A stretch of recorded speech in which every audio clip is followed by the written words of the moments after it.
जी, अस्सलाम वालेकुम, welcome to रेलू कट्टे। मैं आपका होस्ट साकिब शाह। और पाकिस्तान सुपर लीग का ड्राफ्ट कंप्लीट हो चुका हुआ है, जिसके ऊपर हमने लाइव शो तो एक कर लिया था, मगर आज से हमारे स्टार्ट होंगे ड्राफ्ट एनालिसिस। ये टीम एनालिसिस नहीं होंगे कि स्क्वाड कैसा है, ये ड्राफ्ट एनालिसिस होंगे कि किस टीम का रहा था कैसा ड्राफ्ट, किस टीम ने कैसा ड्राफ्ट किया, कोई मिसिंग, उनसे कोई अपने टारगेट्स मिस हो गए या टारगेट सारे उन्होंने हिट किए, कोई चीज़ लेना तो नहीं भूल गए, कोई रिसोर्स शॉर्ट तो नहीं हुए। तो इस किस्म के सारे अगले 6 शोज़ आएँगे और आज हम बात करेंगे मुल्तान सुल्तान्स का ड्राफ्ट कैसा रहा। और इस पे मेरे साथ मेरे फेलो रेलुकट्टे मौजूद हैं, हम सबके दिलों के रूकी हसीब फारूकी। अस्सलाम वालेकुम हसीब। वालेकुम अस्सलाम साकिब भाई, क्या हाल है आपके? कैसे हैं? सब ठीक ठाक है? बिल्कुल हसीब, मुझे बताएं कि मैंने वो अमेरिका के ना सूडान के बंद कर दिया, वो तक मेरे सोना पे आ गया, क्योंकि ड्राफ्ट वाले दिन वो तक मेरे सोना बज रहा था। उसके बाद फिर मैंने चलाया तो इट्स अ वंडरफुल सॉन्ग। कैसा रहा आपके ख्याल में ड्राफ्ट के ऊपर? पहले ओवरऑल बताएं, क्योंकि आपसे बात नहीं हुई थी उस दिन, आपने ज्वाइन नहीं किया था, कि how did you like the draft overall? नहीं, आई थिंक बेस्ड ऑन, अच्छा, एक चीज तो मैं सबसे ज्यादा पहले क्लैरिफाई कर दूं, और हम ये काफी दफा बात कर चुके हैं, बट एक दफा और करने में कोई हर्ज नहीं है कि यार हम लोग जब एनालिसिस करते हैं ना, जब असेसमेंट्स अपनी करते हैं स्टार्ट, तो हमारे पास एक बड़ा लिमिटेड डेटा होता है।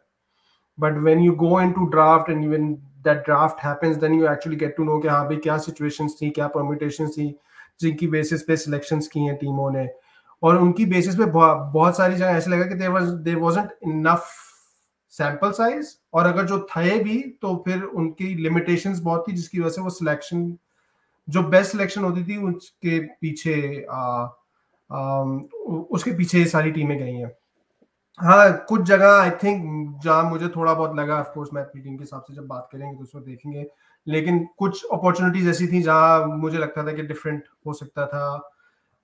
जहाँ बट उनकी again, based on the data they have, उनके पास बहुत सारी इंफॉर्मेशन होती है जिसके तहत वो डिसीजन मेकिंग चल रही होती है। उसकी बेसिस पे I think logically it makes sense for whatever the selections they में भी। हमारे अंदर एक, यार अगर हम नुक्स नहीं निकालेंगे या अपना इनपुट नहीं देंगे तो हम कैसे रेलू कट्टे कहलाएंगे? तो सही बात ये है, सही बात है। आप सी बिल्कुल ठीक बात कर रहे हो। हम तो बेसिकली फैंस बेस एनालिसिस करते हैं ना, हम एक्सपर्ट एनालिसिस कर ही नहीं सकते।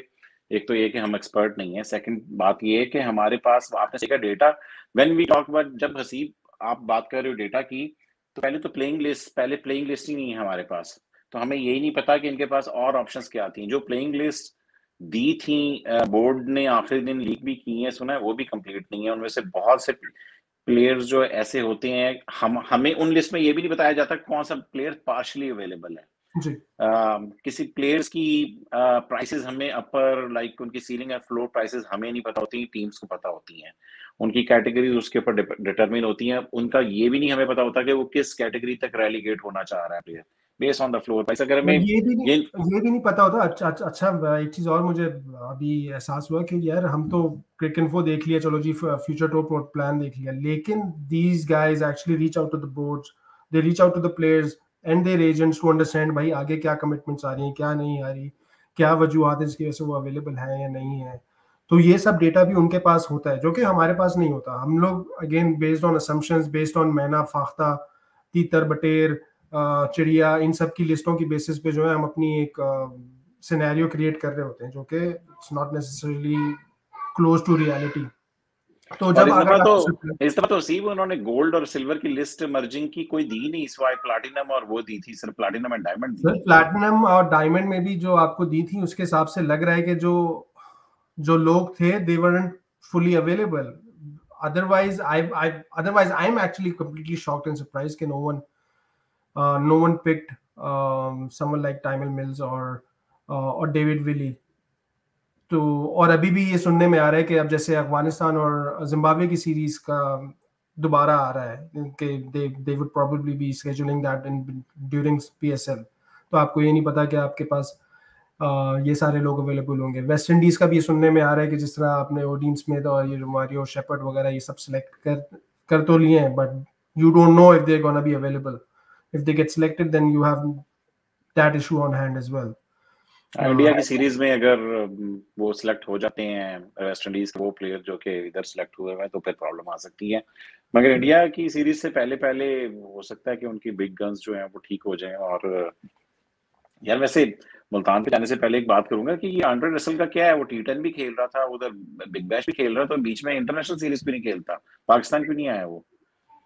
सर पैसा, आई डोंट नो, अगेन ये जजमेंटल हो जाएगा बहुत ज्यादा, हाँ तो I have no idea, again as I said no idea. PSL में भी नहीं आया, पीएसएल में अब मैं देख रहा हूँ कि वो सुनने में आ रहा है कि फाफ और Moeen Ali are going to BPL and they are not coming to PSL, तो that's again one of the things that यार I don't that's fine Haseeb, that's fine, क्योंकि हम कौन बहुत से प्लेयर ऐसे होंगे, बांग्लादेशी फैंस भी सोच रहे होंगे कि यार ये कितने पीएसएल खेल रहे हैं, हमारी तरफ क्यों नहीं आते, क्योंकि बहुत से ऐसे प्लेयर्स होंगे जो पीएसएल खेल रहे हैं उधर नहीं जा रहे, तो दैट्स फाइन, वो तो उनकी पर्सनल चॉइस है कि उन्होंने कौन सी लीग खेलनी है। बांग्लादेश प्रीमियर लीग डजंट पे प्लैटिनम दिस मच जो हम पे करते हैं, उसके बावजूद भी अगर उधर जा रहे हैं तो must be security issues, right? या आपको पता है फंड शायद ज्यादा दूसरी टीम ज्यादा कराती है, Pakistan is a boring place for नहीं, देम। मैं हैदर को सुन रहा था, एक तो वैसे एक बड़ी अच्छी बात हुई है, and I think all kudos to people like Haider, Rehan, Hasan, and even Nabeel के they let us fans into their world. तमाम rationalization, reasoning, logics जो उन्होंने पेश किए हैं with around different selections that they've made, I think that makes a lot of sense, that actually वो उससे आपकी वो जो पिक्चर है वो काफी क्लियर हो जाती है, तो इसका एक बड़ा फायदा हो गया क्योंकि you have good people there और दे नो के वो भी एक फैन की तरह सोचते हैं, तो उनको पता है कि फैंस के पास एक थोड़ी सी लिमिटेशन होती है नॉलेज की और अवेयरनेस की कमी होती है, तो I think they've helped filled up that gap a lot, तो all kudos to them। I think अगर वो देखें शो तो I'll thank you very much for letting us in और giving us that in। Actually में हमारी जो 4 franchise manager हैं, स्पेशली 3 जो नबील, रेहान और हैदर भाई, ये इन सब की एक चीज है कि फैंस के साथ एंगेज रहते हैं। हसन चीमा, बिल्कुल, ये सारे इनका ये कि वैसे तो फैसल मिर्जा साहब भी हमारे शो के ऊपर आए थे, फैसल भाई, और उन्होंने भी, मगर ये कि शोज ये लोग भी देखते हैं और अपनी फीडबैक भी देते हैं, तो वेरी काइंड ऑफ देम के वो इसको चीज को इतना सीरियस लेते हैं कि हम लोगों को एंगेज रखा हुआ है, और यही इसी चीज से सारा पीएसएल का मजा है। तो यार let's go to the business side of this show. Multan Sultans का ड्राफ्ट कैसा रहा? नसीब, इस तरह करता हूँ कि मैं उनको शेयर करता हूँ स्क्रीन और उनका लगाते हैं हम मुल्तान सुल्तान का ड्राफ्ट के ड्राफ्ट वाले दिन क्या हुआ, तो लेट्स सी। मुल्तान की प्लेइंग 11 ये मैंने लगा दी है और मैं अब इसको लगाऊंगा। यार आ चुके वो नहीं है ना फराज, तो ये सारे काम करने पड़ेंगे मुझे। कोई मसला नहीं। अच्छा, एक चीज तो मैं start, I think Multan played their draft strategy very well, in the sense कि जो उन्होंने even though on paper जो उन्होंने trades की, I still from a Quetta perspective I think those trades helped Quetta a lot, but at the same time they helped Multan a lot in planning their own draft, क्योंकि उन्होंने बहुत अच्छी strategy implement की in terms of getting those silver picks in, क्योंकि मैंने पहले भी बात की कि आपको बहुत सारे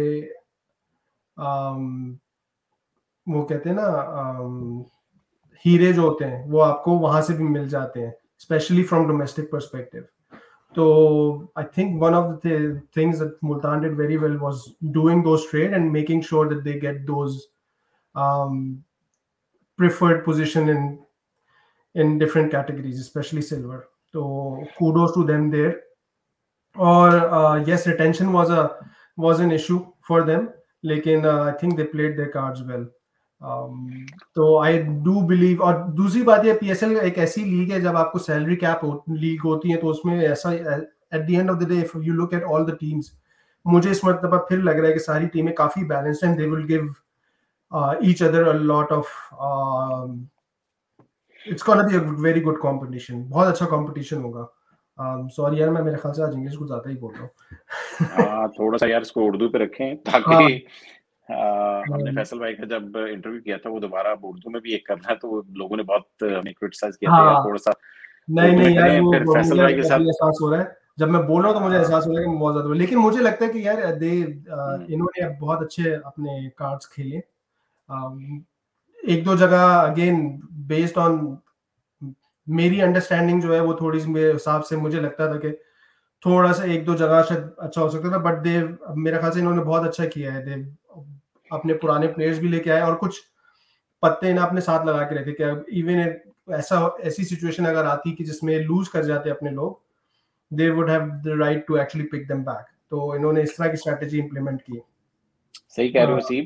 एक बात आपने बड़ी अच्छी की है कि इनकी वजह से क्वेटा का बहुत बहुत भला हुआ है। एक तो पहले जेम्स हमारा तो विंस भला दे दिए हुआ इन्होंने, है, लेकिन जेम्स उससे विंस, इसका ये मतलब नहीं कि इनका भला नहीं हुआ, इनका भी हाँ लाइक ये बात शायद अभी नहीं, इनकी लोगों को अपनी समझ में स्ट्रेटेजी आए, थी ना, जब नहीं प्लेइंग इनकी तो 11 आप अपनी बनाने स्ट्रेटेजी थी। जाएंगे तो उस वक्त आपको नजर आएगा कि इन्होंने दिमाग से वाकई खेला इस बात में।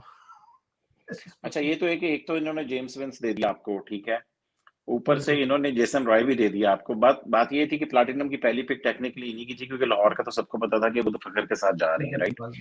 अब इधर तो मैंने कहा कि अपना एक ओपनर अभी इन्होंने कोयटा को दे दिया, आप तो नो एक्सेप्शन इन्होंने लेना ही लेना उसको है जेसन रॉय को, राइट। अच्छा, ये एक वाकई क्योंकि इन्होंने जेम्स विंस दिया तो ऐसा लग रहा था कि यार ये जेसन रॉय को टारगेट करेंगे, James Vince versus Jason Roy, of course anyone would go for Jason Roy, but at the same time आप अगर जेसन रॉय को देखें आई वुड गो तो for Vince, I would go for Vince. Of course आप आपका जो original वो है तो वो आप उसको करेंगे, लेकिन जहां मैंने थोड़ा बहुत हैदर को सुना था कल या परसों की बात, कल आई थिंक, तो और it make sense as well. England की series they are busy until 31 days, 31st of January, और उसके बाद आएगा भी तो 6 दिन का उसको वो करना पड़ेगा, 5 से 6 दिन का क्वारंटीन करना पड़ेगा। मुल्तान का जो स्केड्यूल जिस तरह किस्म का हो सकता है उनके 4 या 5 मैसेजेस हो चुके होंगे, तो दे नीडेड समवन, वो ऐसा बंदा चाह रहे थे जो कि इनके पास शुरू से अवेलेबल हो, ताकि उनके पास ऐसी सिचुएशन ना आए कि वो अपने पहले 5 मैचेस तक अपना प्लेटिनम प्लेयर ना खिला सके। ठीक है, तो इस और जहां तक टिम डेविड की बात है, आपने उसको लास्ट सीजन देख लिया था लाहौर की तरफ से। आई थिंक जब वो अंदर आया है कोई जानता नहीं था, लेकिन जब वो टूर्नामेंट छोड़ के गया है तो एवरी वन न्यू हिम। एक तो यार इसमें दो चीजें हैं हसीब के, हैदर भाई ने बताया कि मैंने भी उनसे पता किया था, स्पेस वगैरह में भी उन्होंने बताया कि विंस को उन्होंने जाने दिया because data was favouring the local batsman. Simple बात है, इसका मतलब है कि उन्होंने अगर इंटरनेशनल में भी देखें, उन्होंने बड़े बड़े प्लेयर गोल्ड के अपने नहीं रिटेन किए थे, शान मसूद को रिटेन किया था। इसका मतलब है कि data is favouring, clearly favouring Shan Masood. तो they are going with the local openers, उन्होंने ये चीज डिसाइड कर ली। तो फिर जेसन रॉय को वो नीचे नहीं खिलाना चाह रहे थे, राइट। तो अपनी 5वें 6वें नंबर के ऊपर एक फिनिशर ढूंढ रहे थे, जिसके ऊपर उन्होंने टिम डेविड को वाइल्ड कार्ड, पहली pick wild card and gold में थे टिम डेविड। उस दिन हमारे साथ उस दिन वो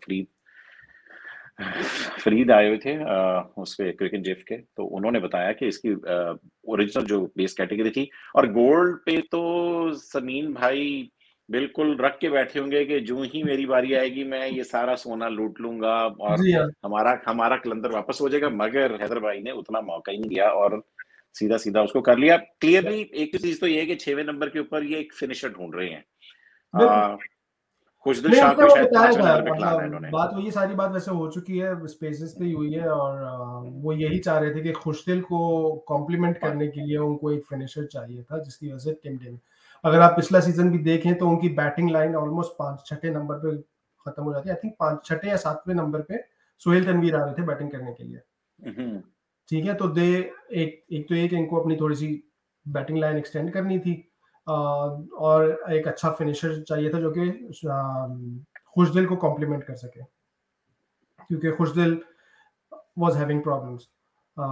तो I think this was the reason why they selected Tim David, and I honestly think, मेरा अपना जाती ख्याल है कि he was a good choice, बहुत अच्छी चॉइस है। Tim David is a very good choice. मैं उस पे वो नहीं कह रहा, जारी बात है कि वो 6वें नंबर के ऊपर बैट्समैन देखें, फिनिश करना 150 से सबसे ज्यादा का मुश्किल काम होता है। स्ट्राइक वाला बंदा आपको मिल जाए तो बिल्कुल। चाहिए आप ये देखें कि स्पेशली। लाहौर को जब से वीजा मिला, लाहौर ने कितने मैचेस जीतना शुरू कर दिए हैं जब से जी वीजा मिला है। और राइट? स्पेशली पाकिस्तानी पिचेस पे खासतौर से कराची वगैरह पे में आपको ऐसा आप देखेंगे मोस्टली जो टीम्स हैं वो बैट्समैन को फोकस किया है इन्होंने जितनी भी पिक्स में पावर हिटर्स को वो किया टारगेट, तो I think Tim David is a very good choice. आगे डायमंड की बात करते हैं यार। एक ही पिक थी इनके पास, टोटल 4 पिक्स होनी थी, इनकी दूसरी पिक थी।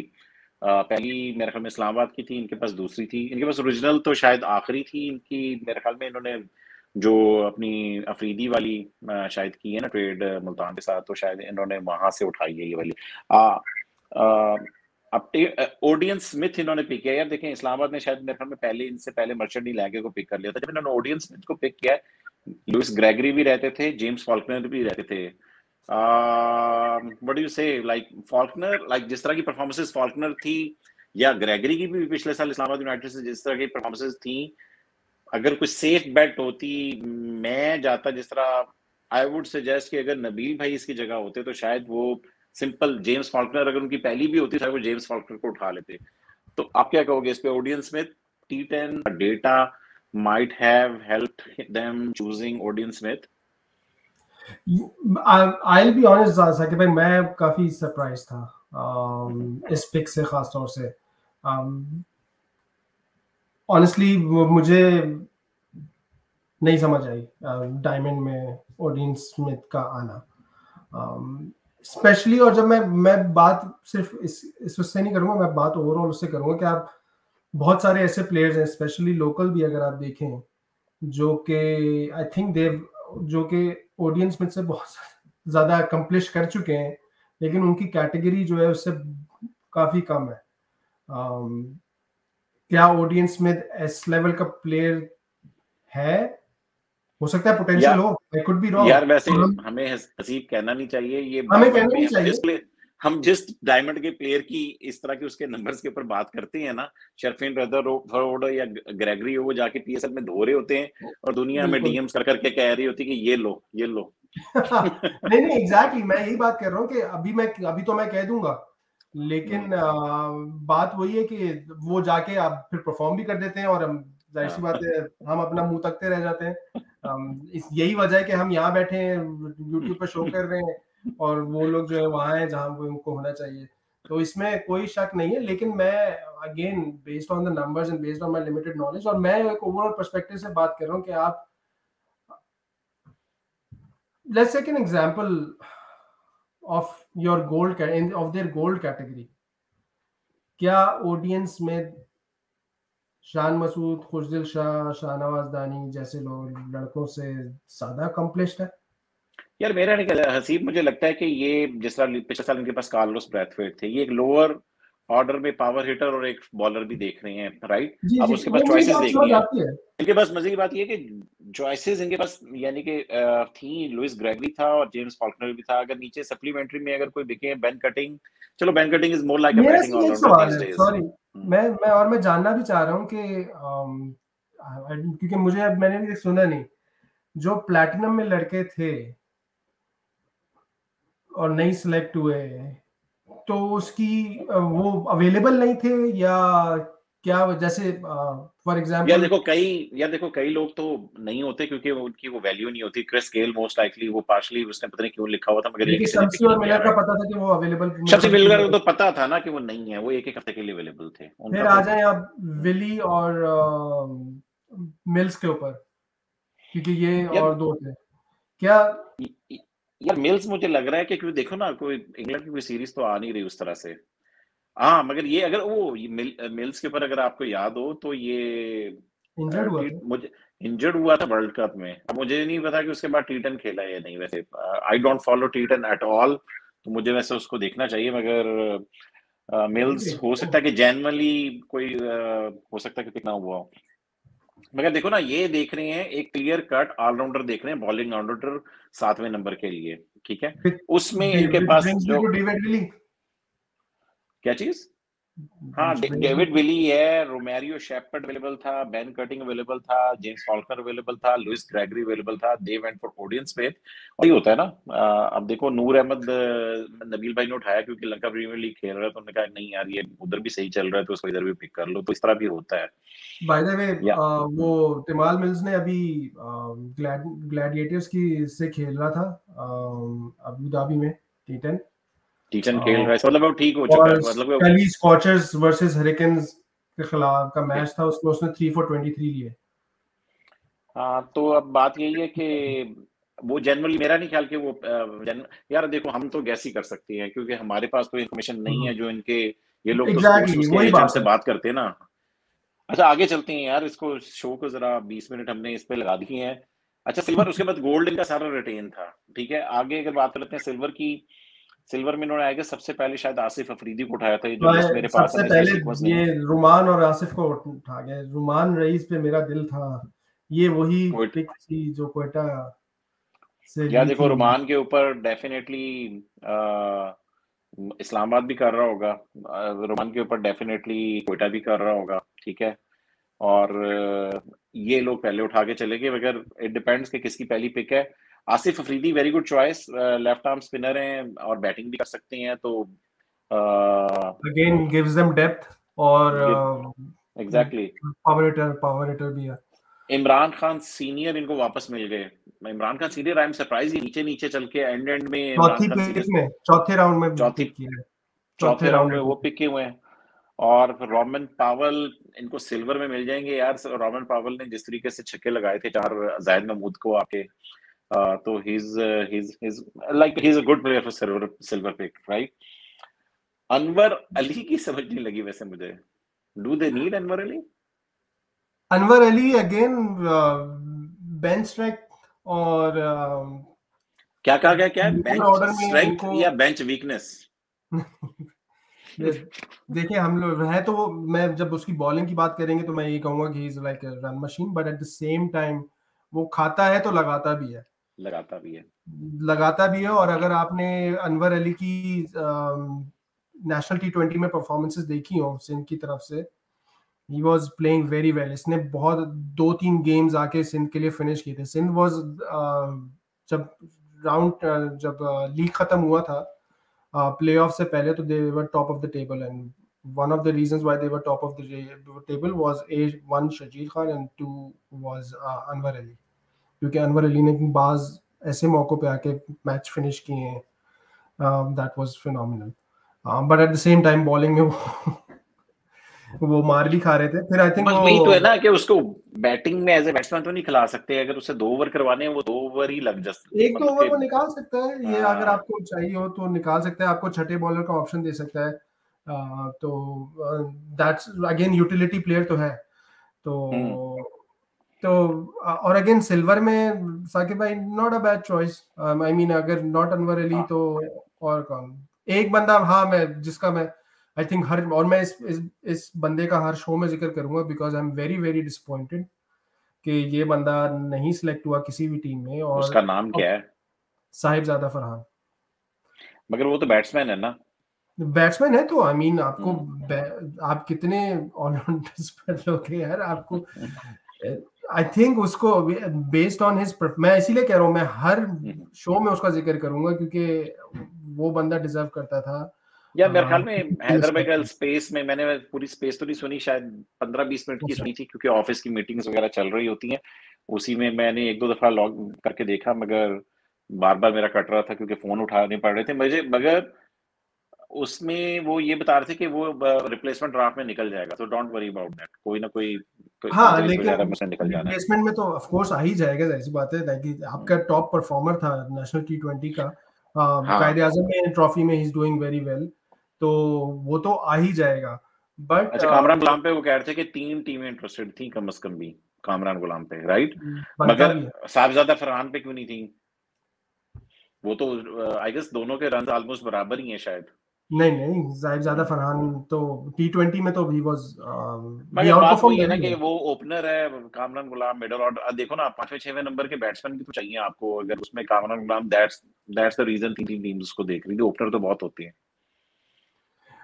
लेकिन अगर आप इनकी टीम देखें तो इनके पास अब दे लाइक शान मसूद और रिजवान, हम्म। कोई शान मसूद फेल हुआ तो फिर इनके पास बैकअप है। यार देखो ओपनर तो कितने ज्यादा होते हैं ना, आप राइली रूसो आके वो कह देंगे कि यार मुझे ओपनर भेज दो, ठीक है, हाँ तो वो आप फिर मेक उसको शिफ्ट हुआ ना। हाँ मेक हाँ वो मेक शिफ्ट तो होगा, मगर ये कि उसको आमिर अजमत जो इन्होंने आगे उसकी बात कर लेती हैं, ओ वो भी यस। मेरे ख्याल में टॉप ऑर्डर में खेलता है, राइट। जी जो आमिर अजमत है वो केपी का लड़का है जिसको अब्दुल रजाक बड़ा हाईली रेट करता है। तेज मतलब कि चौके छक्के लगाने वाला तेज प्लेयर है, स्ट्रॉन्ग मसल पावर है उसके पास, वो शायद ओपनर है। आगे से इमर्जिंग की बात कर लें, जिस तरह आमिर अजमत की तो मैंने बात कर ली, इमर्जिंग में चले तो आमिर अजमत के बैट्समैन की तरफ गए हैं। अब्बास अफरीदी इन्होंने कराची से छीन लिए हैं। ऊपर जी से वैसे हैदर भाई कह रहे थे कि आई वाज शॉक्ड कि कराची ने राइट टू मैच नहीं खेला। हाँ Abbas Afridi, do you think he पैसे इज अ बचा गुड रहे इनफ हैं। बॉलर? उसके 3-4 मैच जो उसने खेले थे कराची से अच्छे खेले थे। जी अम, और एक दो मैचेस खेले थे उसमें, 3-4 मैचेस खेले थे बल्कि। हाँ ही वाज गुड जितने भी बट खेले रॉ थे, था, थोड़ा सा रॉ था, जाहिर सी बात है, आहिस्ता आहिस्ता ही आएगा, अभी तो यंग बच्चा है। मगर बैटिंग भी चूंकि कर लेता है वो, is a fast bowling hmm. Allrounder, तो चलो वो एक ऑप्शन इनको देता है। आगे चले जाएं तो ब्लेसिंग मजरबानी, जो इनके लिए काफी अच्छे, उन्होंने बॉलिंग की थी, उसको दोबारा इन्होंने टेक्निकली दोबारा पिक कर लिया है अपने। पहले भी अबू धाबी में भी इनके साथ खेला तो और अच्छी बॉलिंग की थी उसने। He is a good bowler, he is a good pick. आगे एहसान अच्छा, उल्लाह मैं तो देखो आमिर अच्छा। अजमत की थोड़ी सी बात कर लूँ तो मैं हम्म। बताना, मैं उससे क्या बात करना चाह रहा था, मैं थोड़ा सा उसको निकाल के भी रखे थे, बट केपी के सेकंड 11 की तरफ से खेल रहा है, और he is been doing well. I think एक एक वनडे में इसने 168 भी मारा हुआ है, बलूचिस्तान के खिलाफ। तो हाँ और at a strike rate of 134 135। तो गुड गुड प्लेयर, 7 छक्के थे, 15 चौके थे, तो हार्ड हिटर भी है, बॉल बाउंड्री के बाहर भी पहुंचा सकता है, तो फ्यूचर इज ब्राइट, और I think very good pick by Multan. अच्छा, तो बाकी इसके बाद इनका मेरे ख्याल में एहसानुल्लाह है, और एहसानुल्लाह जो है उसने तेज फास्ट बॉलर है, ये भी केपी से ही है, आई गेस 19-20 साल का लड़का है, और नहीं एहसानुल्लाह 19-20 साल एहसानुल्लाह था या, ये अफगानी नहीं है? हाँ क्या, एहसानुल्लाह इजंट एहसानुल्लाह अफगान? नहीं नहीं ये एहसानुल्लाह वो लोकल प्लेयर है इसका, आज मैं वो फरीद भाई भी कह रहे थे 140 का बॉलर है, तो वॉच आउट फॉर हिम। तो ही अच्छा। Could be he could be there न्यू धानी। ये हुआ, बाकी अगर इनका ओवरऑल देखा जाए तो टिम डेविड बिग बैश में मैं देख रहा था कि टिम बिग बैश में गया, अभी तक तीनों मैचेस में वैसे चला नहीं है, मगर उसने एक विकेट लिया, तो आपको पता ना वो ऑलराउंडर, बेसिकली सिंगापुर से तो वो ऑलराउंडर खेलता था, जी। तो उसने आउट भी जेम्स विंस को किया है जिसको निकाला इन्होंने। तो मगर टीम बैटिंग में अभी तक नहीं चला, उसने ओवर अच्छा निकाला, 1 ओवर पे 4 रन, तो हबार्ट हरिकेन से खेल रहा है। तो दैट्स अबाउट इट। तो मुझे ये बताएं कि इनका ड्राफ्ट आपको कैसा लगा? इन माय ओपिनियन अगर इनकी कोई वीकनेस के ड्राफ्ट में देखा जाए इनका, तो हमें थोड़ा सा ओडियन स्मिथ वाली और अनवर अली वाली पिक्स के ऊपर डाउट है थोड़ा सा, like could have been better we think, मगर again we don't know the choices मुझे कि सिर्फ इनके पास चॉइसेस और आई कौन वुड सी से, अवेलेबल थी, राइट। मुझे ऑडियन स्मिथ पे थोड़ा सा डाउट है, और the only other thing that I see, and मुझे अनवर अली आई पे नो भी है। There would be logic, I think I am being Aamir Azmat there, तो फिर it makes sense as well, but मुझे लगता है कि एक बैकअप ओपनर और होना चाहिए था इनके पास। मुझे अनवर अली पे भी है यार, कोयटा ग्लैडिएटर्स को जब मैंने हारता देखा ना पहले 5 सीजन में, तो उसमें अनवर अली का किरदार जरूर होता है बॉलिंग में। बॉलिंग। मगर of course who can forget all those छक्के जो उसने लियम डॉसर को लगाए थे आगे। अच्छा, बाकी अगर इनके स्पिनर्स की बात अगर यार इनके उस पे नजर मारो तो मुझे स्पिनर सिर्फ 2 ही नजर आए हैं अगर आप देखो। एक है इमरान ताहिर और एक है आसिफ आसिफ अफरीदी। अली। तो इनके पास कोई और तीसरा स्पिनर नहीं है। जनरली टीम्स को अगर देखो तो यूजुअली टीम्स 3-3 स्पिनर्स के साथ जाती हैं। I am not criticising this, क्योंकि जल्मी भी के पास भी अक्सर 2 स्पिनर्स होते हैं और वो दोनों में से शायद किसी एक को खिला भी नहीं रही होती, समटाइम्स सारे ही फास्ट बॉलर खेल रहे होते हैं, तो इट्स खुशदिल भी not part I am time not. Khushdil भी पार्ट टाइम कर लेता है, लेकिन आई थिंक हम्म एक रीजन तो ये भी हो सकता है कि जो कराची लेग होता है, जब लास्ट हम्म पीएसएल हुआ था उसमें कराची लेग में जो आपने देखा था, हम्म उसमें स्पिनर्स को कोई हेल्प नहीं थी, spinners were being butchered. I mean, जब स्पिन वाकई होना शुरू हुआ तब जाके कोयटा ने एक मैच जीता था। तो तो ये वजह भी हो सकती है जिसकी वजह से इन्होंने फोकस सिर्फ, क्योंकि एक वक्त में प्लेइंग 11 में आई थिंक ये 2 से ज़्यादा तो स्पिनर खिला भी नहीं सकते, और Imran Tahir would be available to them for all season, तो it make sense for them to just go with 2, that's why. 2 spinners, हाँ जनरली अगर टीम की स्ट्रेटजीज देखें तो दुनिया 3 स्पिनर्स के साथ जाती है, मगर ये कि वीकनेसेस, अच्छा मुझे आउट ऑफ 10 अगर मुझे नंबर देनी है तो मैंने ओडियन स्मिथ का आधा काटा है, आधा मैंने 2 स्पिनर्स का काटा है, और मैंने एक इजमर अली का काटा है। तो आई वुड गिव देम, चलो यार 8.5, 8.5 आउट ऑफ 10। आप क्या दोगे? मैं होल नंबर्स पे जाता हूं तो I will give them 8, but I think they did very well. हाँ बिल्कुल, नहीं वो देखो प्लेइंग 11 तो सबकी सॉलिड बनेंगी इस दफा, क्योंकि वाकई इस दफा तो लाहौर ने भी यार पिछले 2 सालों से अपना ड्राफ्ट अच्छा कर लिया, तो लाहौर वाज जब उनकी ब्रिलियंट, बात करेंगे, बट उनकी बात उनके शो में करेंगे। उनकी बात उनके शो में करेंगे, तो इस वजह से बात ये है कि जो इस दफा प्लेइंग 11 बननी है ना वो सबकी जरा धांसू किस्म की करनी है, तो यही हमारा शो था। बहुत सॉलिड कंपटीशन होने वाला है। हाँ बहुत सॉलिड कंपटीशन होने वाला है, पीएसएल का मजा आएगा। तो चलें, यही हमारा शो था। अब अगले शो में आप लोगों से मिलते हैं इंशाल्लाह ताला, और let's meet in the new show. खुदा हाफिज।